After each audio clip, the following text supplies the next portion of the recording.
Life by the lake was peaceful, the kind of calm most people only dream about. Every morning I'd sip my coffee on the porch, watching the sunlight shimmer on the water. It was my sanctuary, a quiet escape from the chaos of the outside world. The lake wasn't just a body of water, it was a piece of me, a legacy passed down from my grandfather. Every inch of it, every ripple, was mine to cherish and protect. That's why the letter from the HOA hit me like a gut punch. At first I thought it was some sort of mistake. The envelope, stamped with the bold logo of the Lakewood Pines Homeowners Association, contained a fine for an unapproved structure on the lake. My boat apparently violated their aesthetic standards. The problem? I wasn't part of the HOA. My land, which bordered their community, had been there long before their cookie-cutter houses sprouted up like weeds. My property deed was clear. I wasn't under their jurisdiction.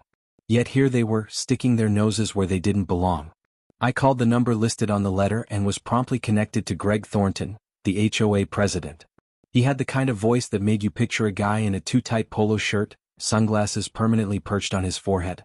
"Mr. Thornton, this is John Williams," I began. "I got a letter from your HOA about my boat. There's just one problem. I'm not part of your HOA. "Oh, I'm aware," Greg replied, his tone dripping with condescension.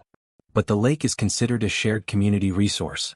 Your boat is visible from several properties and we've received complaints." "Shared community resource?" I repeated, incredulous. "The lake is on my property. It's not part of your community." "Well, that's debatable," Greg said smugly. "Our covenants include the lake, and we have a responsibility to maintain its aesthetic integrity." I couldn't believe what I was hearing. Greg wasn't just wrong, he was delusional. "Listen, Greg," I said, trying to keep my temper in check. "The lake is private property. It's in my deed. Your HOA has no say over what happens here." "Well," Greg said, his voice hardening, "you're welcome to appeal the fine, but I wouldn't count on much leniency. We take these matters very seriously." I hung up, fuming. It was one thing for the HOA to enforce their ridiculous rules on their own residents, but trying to strong-arm me on my own land?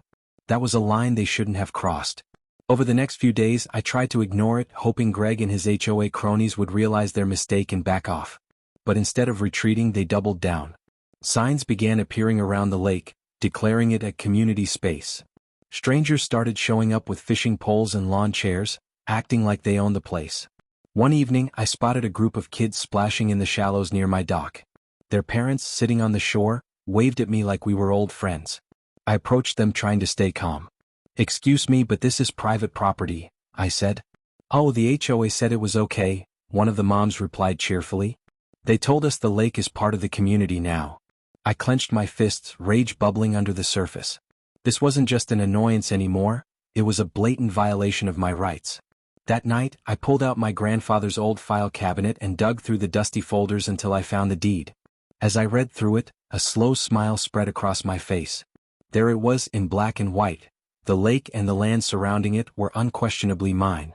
Greg and his HOA had messed with the wrong person. If they thought I was going to roll over and let them take what was mine, they were in for a rude awakening. "You said." I wasn't about to let Greg and his power-hungry HOA buddies trample over me. The next morning I made a fresh pot of coffee, grabbed my laptop and started doing some digging. If they wanted to play games, I'd play too, only by the book and smarter. The first step was confirming everything in my deed. I reached out to the county clerk's office and requested certified copies of all documents related to my property. A helpful woman named Sheila assured me that the lake was, without a doubt, private property owned outright by me. She even mentioned that the HOA's boundaries stopped well short of my land. "That's what I thought," I muttered, satisfied. But this wasn't just about proving ownership. I wanted to know exactly what I was dealing with. I spent the next few hours diving into public records about the HOA. What I found painted a picture of a group that thrived on intimidation. Dozens of complaints had been filed over the years. Unfair fines, questionable enforcement of rules, and even allegations of misusing HOA funds. And at the center of it all? Greg Thornton. Greg wasn't just the president, he was the architect of the HOA's power. He'd been running the show for nearly a decade, using legal loopholes and intimidation to get his way. But there was something else, something that made me pause. Buried in the HOA's annual reports were discrepancies in their financials. Money allocated for community improvements seemed to vanish into thin air. I flagged the records for later and turned my attention back to the immediate problem. The trespassing wasn't just annoying, it was illegal. The footage from my trail cameras was undeniable proof. Groups of people were coming onto my property daily, fishing, swimming, and picnicking without my permission. One clip stood out. It showed Greg himself, clipboard in hand, giving a tour to a group of men who looked like serious anglers. They shook hands, exchanged envelopes, and proceeded to unload gear onto my dock. It didn't take a genius to figure out what was happening. Greg wasn't just encouraging trespassing, he was profiting from it. That was the last straw. The next morning, I took the evidence to the sheriff's office. The deputy on duty listened intently as I explained the situation, nodding along as I showed him the footage. "This is pretty cut and dry," he said. "You've got solid proof of trespassing. We can issue a formal warning and start building a case if it continues." "Perfect," I replied. "Let's start there." I also reached out to a lawyer, a sharp-tongued woman named Claire who specialized in property disputes. When I showed her the footage, she leaned back in her chair and grinned. "This is going to be fun," she said. Claire helped me draft a cease and desist letter addressed directly to Greg and the HOA board. It outlined my legal ownership of the lake, the trespassing violations, and the financial implications if they didn't back off. The letter was firm, professional, and packed with enough legal jargon to make any HOA think twice. I sent it by certified mail and waited. For a few days things seemed quiet. The signs around the lake disappeared, and the usual crowd of weekend warriors was nowhere to be seen. I thought maybe, just maybe, Greg had realized he was out of his depth. Then one afternoon I spotted Greg on the dock again.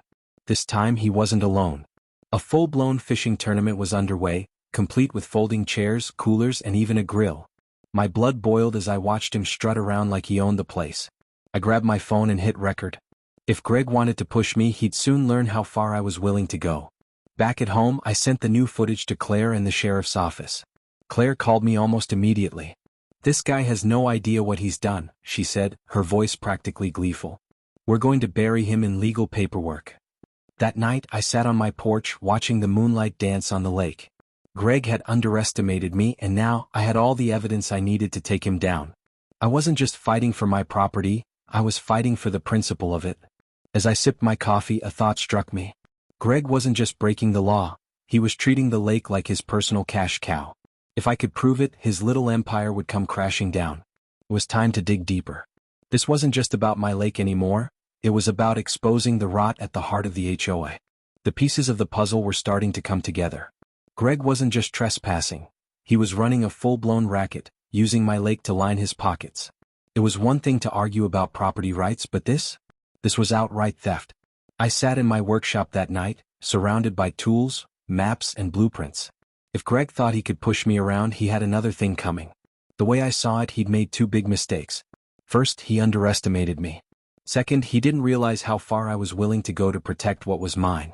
I started by installing more cameras around the property, discreet ones hidden in trees and fence posts. I wanted every angle covered, from the dock to the trails leading down to the water.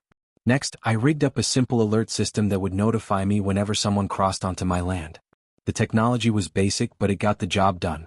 It didn't take long for the alerts to start pouring in. Greg's guests were as bold as ever, showing up at all hours of the day and night. I watched the footage, documenting every infraction, every trespasser, and every transaction Greg orchestrated.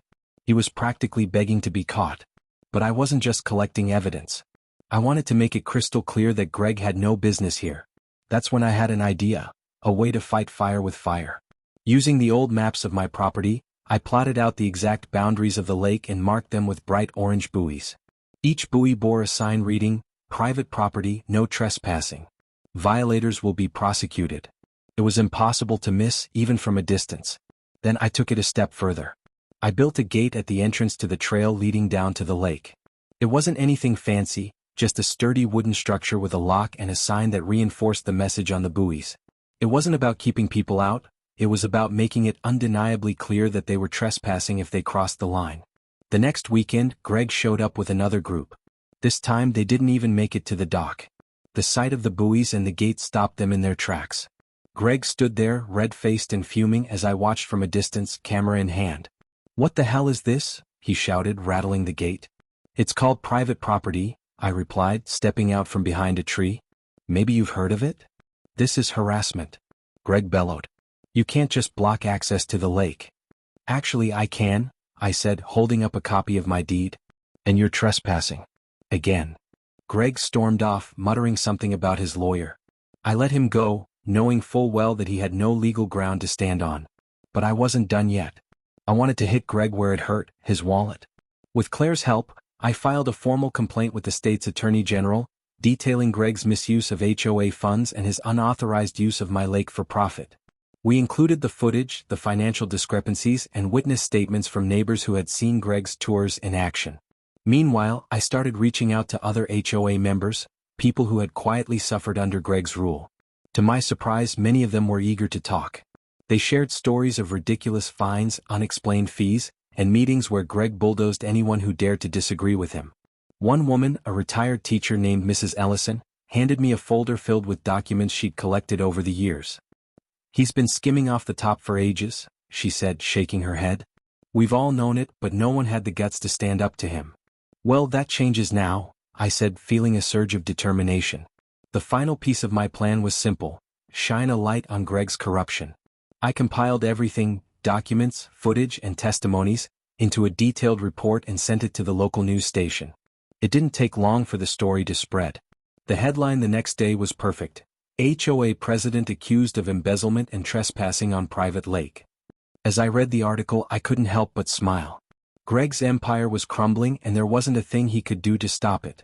This wasn't just about revenge, it was about justice. And I wasn't done yet. The revelation that Greg was embezzling HOA funds was the final piece of the puzzle. It was no longer just about my lake. It was about holding Greg accountable for his greed and arrogance. I'd spent weeks preparing for this moment, and now, it was time to deliver the knockout blow.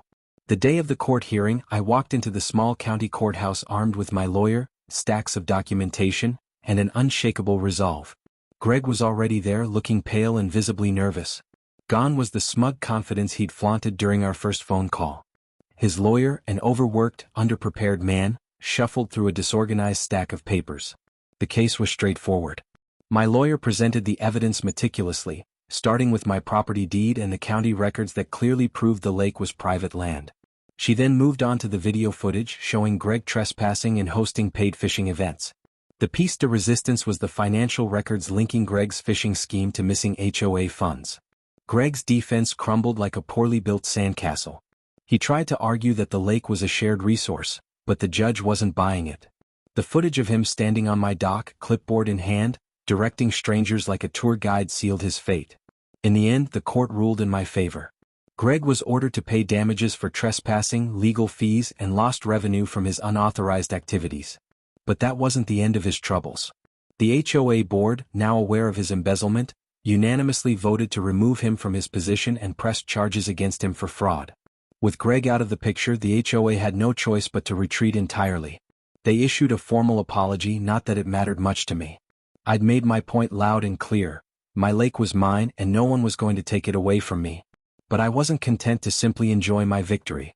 I wanted to ensure something good came out of all this mess.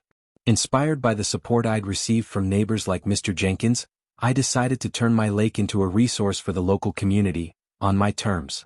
I partnered with a local environmental group to restore the lake's ecosystem, planting native vegetation and stocking it with fish species that had declined over the years. I also worked with the county to create a program where local schools could use the lake for educational field trips. Kids could learn about conservation, ecology, and the importance of protecting natural resources. Of course, I made sure the property remained private. Anyone who wanted to use the lake had to go through me and sign a waiver agreeing to respect the land. As for Greg, his fall from grace was spectacular. The embezzlement charges stuck and he ended up serving time.